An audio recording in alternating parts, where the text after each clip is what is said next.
이 같은 미국과 중국 고래 싸움에 국내 금융시장이 출렁였습니다. 증시는 급락하고 환율은 급등했습니다. 조태현 기자입니다. 중국산 수입품에 적용하는 관세율을 10%에서 25%로 올리겠다고 선언한 도널드 트럼프 미국 대통령.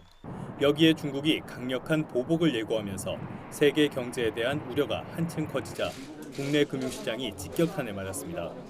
코스피는 무려 3% 넘게 폭락해 2100선으로 주저앉았습니다. 넉 달 만에 최저치로 4.44% 하락한 지난해 10월 11일 이후 최대 낙폭을 기록했습니다. 주가가 내린 종목은 785개, 오른 종목은 87개에 불과했습니다. 코스닥 역시 3% 가까이 하락한 채 거래를 마쳤습니다.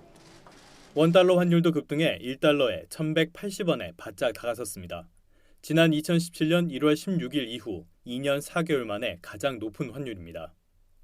단기적으로 환율은 국내 경제적 요인과 미중 무역 협상의 조기 타결이 약화됨에 따른 외국인 자본 유출 확대 가능성 등으로 1,200원 터치 가능성을 열어놓아야 될 것으로 판단하고 있습니다. 미중 무역 분쟁이 투자 심리에 찬물을 끼얹은 겁니다. 미국이 중국 제품 500억 달러어치의 25% 관세를 부과한다고 가정했을 때 중국의 미국 수출이 1% 가까이 줄고 우리나라의 전체 수출도 0.03% 감소한다는 조사 결과도 있습니다. 문제는 관세 부과 규모가 2천억 달러어치로 급증하면 우리 경제에 미칠 영향은 훨씬 커지게 된다는 점입니다. 간단한 가공이나 그런 이제 공정만을 거쳐서 결국 미국으로 나가는 원산지가 여전히 중국인, 하지만 한국에서 출발하는 그런 품목을 수출하는 기업의 경우에도 역시 그 제품이 원산지가 중국이기 때문에 영향권에 들어갈 수밖에 없고요.